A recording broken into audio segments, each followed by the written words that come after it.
The Ryzen 5 7600X is a fantastic chip that's impressive in terms of both performance and value.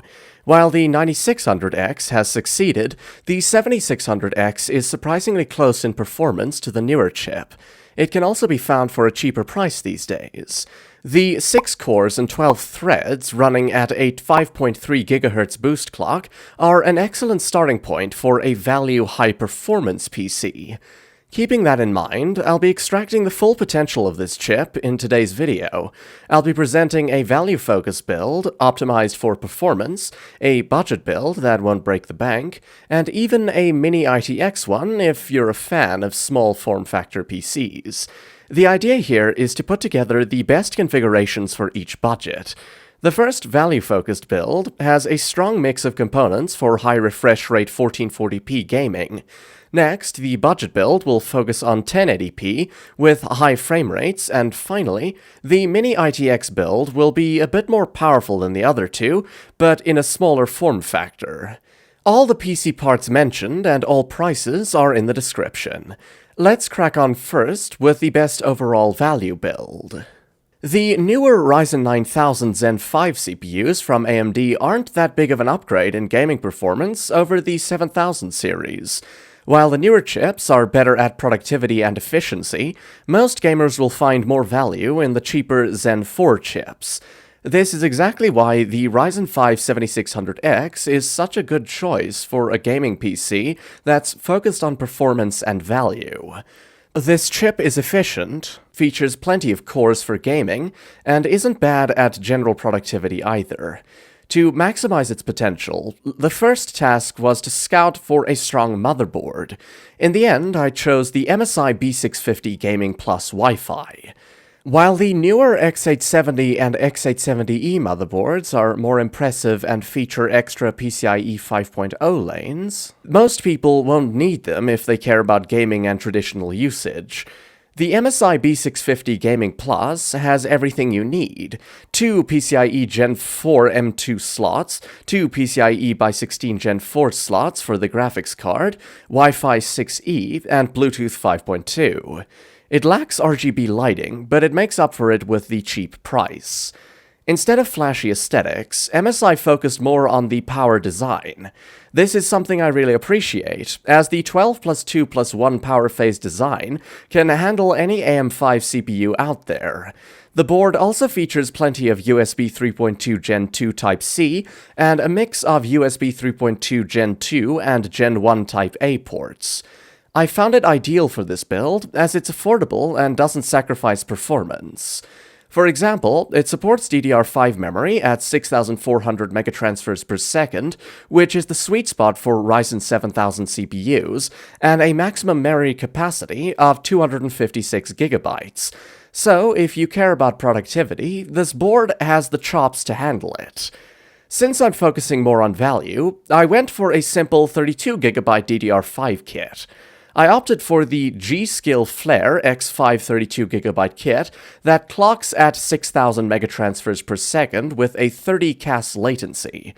It's not quite 6400 megatransfers per second, but it does overclock well and has a low profile. Plus, it's cheaper than a lot of other DDR5 kits that trade performance for RGB.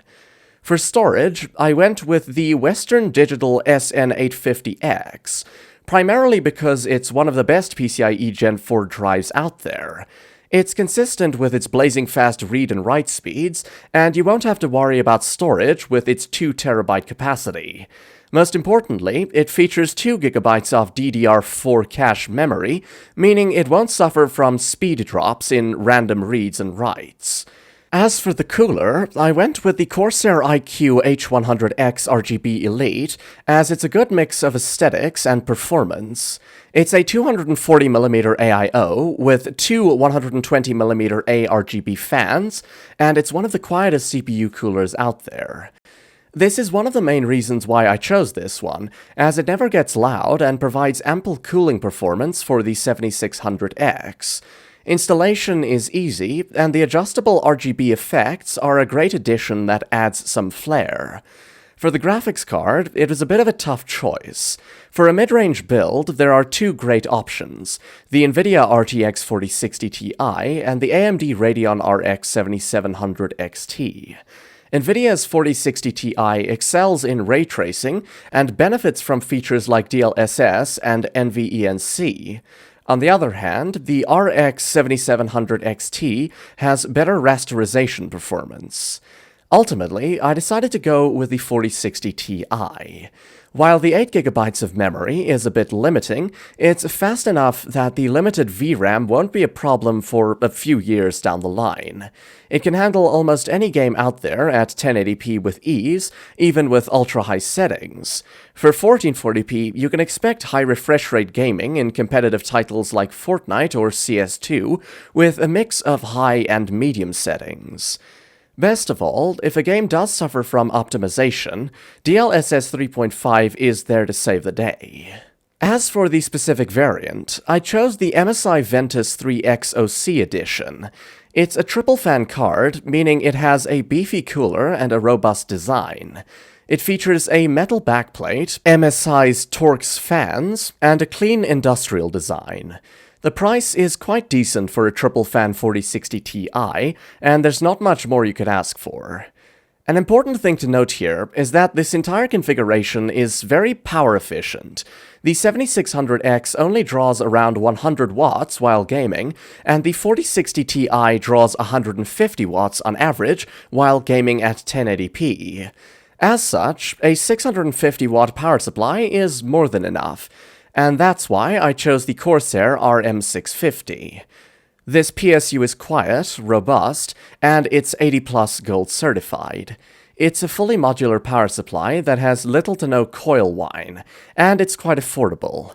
Considering Corsair's RM series is one of the best out there, this is an excellent value for under $100. To house all of these components, I chose the reliable NZXT H5 Flow.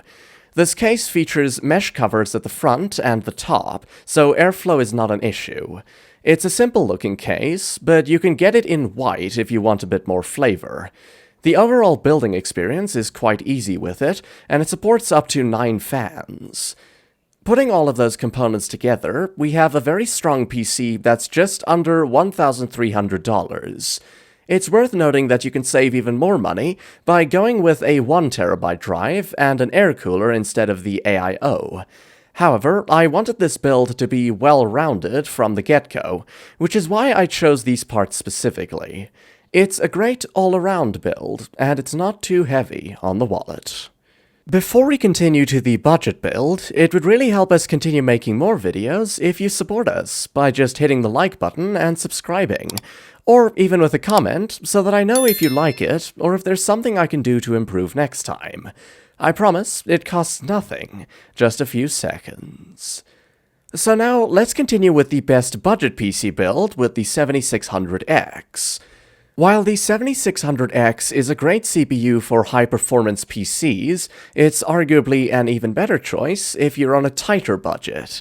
If you want a PC under $900, going with the AM5 platform is a good choice, as it gives you an upgrade path to the Ryzen 9000 and beyond. That's something you don't get with Intel, which is why AMD is so dominant in this generation. With a budget build, you'll be primarily targeting games at 1080p, and that's what I focus on with this build.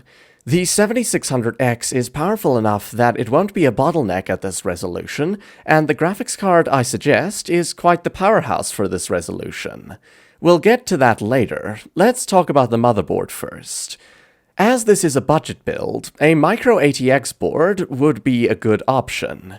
I went with the MSI PRO B650M-P, which is a fantastic value considering its price.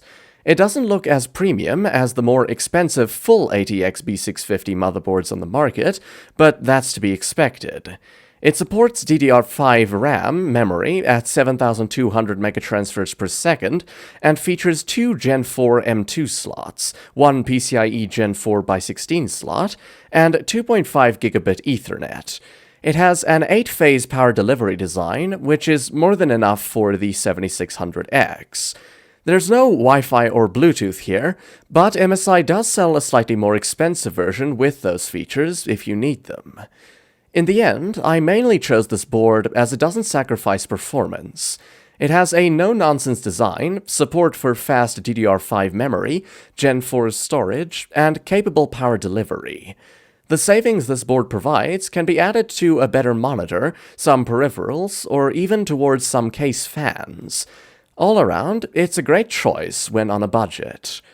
For the RAM, I decided to go with the Kingston Fury Beast 16GB kit. It's a DDR5 5200 CL40 kit, so it's by no means the fastest out there. However, it is dirt cheap, and it's more than capable enough for gaming. As long as you play games and don't focus too much on productivity performance, it's a great choice considering the price. You can also easily overclock to 5600 megatransfers per second, but that's at your own risk. As for the storage, we have Kingston to save the day again. Their NV2 1TB drive is one of the cheapest PCIe Gen 4 SSDs out there. It's a DRAM-less SSD with an HMB buffer, meaning it has plenty of performance for both gaming and productivity. The real-world performance is surprisingly good, though the write cache is a bit low. Fortunately, we don't have to worry about that too much with gaming, so it's a decent trade-off for the money.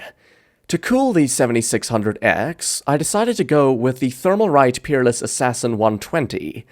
This CPU cooler is proof that for most processors, a budget air cooler is all you need. It features a robust dual-tower design, silent operation, and surprisingly great performance. This cooler can even handle some moderate overclocking with the 7600X, and that's quite a testament to its performance considering the price. For budget builds, choosing an older generation graphics card is always a viable choice. This is why the AMD Radeon RX 6750 XT is such an easy choice. It's a monstrous graphics card with 12GB of VRAM, meaning you won't run into any memory-related issues anytime soon. It keeps pace with the RTX 3070 and the RTX 4060, which is quite impressive considering its price. The ray tracing performance isn't that great, but you might not care about that at all for a budget build, especially one that's targeting 1080p. In pure rasterization performance, this thing is a beast. It handles most games at high frame rates with a mix of high or even ultra-high settings in a lot of titles. This older graphics card is a great value, and I believe trading ray tracing performance for pure raw performance is a wise idea for a budget build. As for the specific model, I decided to go with the XFX Speedster Quick 319. I appreciate the stealthy design here, as it's an all-matte black triple-fan GPU that looks more expensive than the price indicates. Temperatures never get too hot, and it even features some backlighting for the Radeon and XFX badging. To power this build, I chose the MSI Mag A650BN. It's an 80+ bronze-certified PSU with a non-modular design, but the cable sleeving is done well here. With 650 watts power supply, there's plenty of headroom for this rig without going overboard. It's dirt cheap for a reliable 650-watt PSU, and it doesn't sacrifice reliability. For the case, I landed on the Micro ATX Zalman Z1 Iceberg. It's a cheap, small case that features a swing door, tempered glass side panel, 3 pre-installed 120mm fans, and decent airflow. Cable management is easy, the aesthetics are great, and the overall build quality is great for such a cheap build. Despite the affordable asking price, this entire configuration is quite solid all around. For under $900, you're getting a PC that's more than capable of 1080p gaming today, and it will continue to maintain that performance for several years down the line. On top of that, it looks great and doesn't sacrifice low temperatures or reliability at all. Finally, let's take a look at my suggestions for the best mini ITX build with the Ryzen 5 7600X. Mini ITX PCs that focus on performance tend to get expensive, but that's largely because components designed for a smaller form factor are more expensive. Fortunately, the affordable 7600X allowed me to save a bit of money on this rig without sacrificing too much performance. In the end, I managed to put together a very well-balanced rig that provides incredible gaming performance. Surprisingly, the 7600X is an excellent choice for a mini ITX system, but not just because of its cheap price. The main benefit of this processor is its super efficiency, which I will always continue to appreciate over current Intel CPUs. It's easy to cool as well, which is important for a small PC such as this one. For the motherboard, I decided to go all out with the Asus ROG Strix B650E ITX gaming Wi-Fi. It's expensive, but I went with this motherboard as it doesn't sacrifice anything in terms of features or performance. The design is phenomenal, with plenty of ROG Strix branding on the rear panel cover and the M2 shields. It even features two PCIe Gen 4 M2 slots, which is on par with a lot of micro ATX boards. Best of all, it features a powerful 10+2 phase VRM configuration that's highly capable of handling almost any AM5 CPU. Needless to say, the 7600X won't be a problem here. The VRM heatsinks are thick and well built, so thermals won't be an issue either. Seeing how many mini ITX boards usually don't have the best power delivery system, this is refreshing. As for connectivity, it features USB 3.2 Gen 2 Type-C ports and 7 additional USB ports. You also get Wi-Fi 6E and Bluetooth 5.2. It has all the features you need despite the small form factor, which is why it's a bit expensive.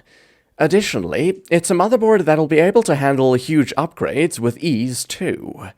For the RAM, I went with the Team Group T-Create Expert 32GB kit. It's a DDR6000CL30 kit that provides more than enough performance for the 7600X.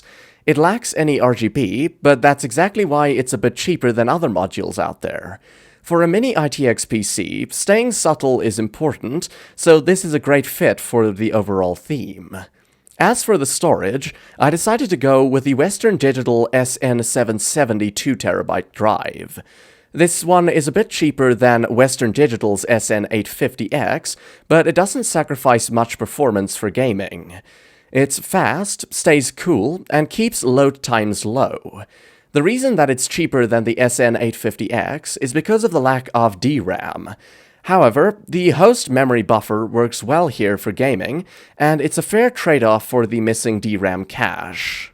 For the graphics card, I decided to go all out. The RTX 4070 Super is a great choice here, primarily because it's more efficient and faster than some of the equivalent AMD cards for this price. For around $600, you get 12GB of VRAM, great ray tracing and rasterization performance, support for features like DLSS 3.5, and access to the NVENC encoder. But the main reason I chose this video card is because of the 220-watt TDP. During gaming, it won't draw too much power, which is something I appreciate considering the mini ITX constraints. Performance-wise, it's more than powerful enough for 1440p gaming, and you can even enjoy ray tracing in all its glory. Choosing the right variant was highly important here, as we need something relatively low profile. The Zotac Twin Edge 4070 Super fits the bill perfectly, as it has a robust dual-fan cooling system that isn't gigantic. It fits into the case with ease and doesn't sacrifice low temperatures. For power, I chose the Cooler Master V SFX Gold 850W PSU, an ideal match for a mini ITX setup. Its fully modular design and 80+ gold rating keep everything efficient, and a minimal coil whine ensures quiet operation. With 850 watts, you'll have headroom for future upgrades, even with high-power GPUs. Wrapping up this compact powerhouse, the Cooler Master NR200 is the perfect case choice. It's user-friendly with magnetic dust filters, Velcro cable straps, and tool-free HDD mounting. The case also has mesh cutouts on the side panels for improved airflow, two 120mm sickle flow fans included, and a PCIe 3.0 riser cable. Its sleek design and versatile build options make the NR200 a fantastic choice for a well-rounded small form factor build. With all of these components working perfectly with each other, we have quite the powerful ITX rig for around $1,600. It's an expensive machine, but one that will dominate any game at 1440p with ease. There's also plenty of room for upgrades thanks to the motherboard, case, and power supply choices. Thanks for watching. I hope my suggestions have inspired you to create your own Ryzen 5 7600X build. Remember, you can check the prices for each component mentioned in the description below. And if you're interested in more PC building suggestions and hardware reviews, be sure to check out more of my videos. Before you go, please don't forget to like this video, subscribe to stay updated, and let me know your opinion and suggestions in the comments. See you in the next one.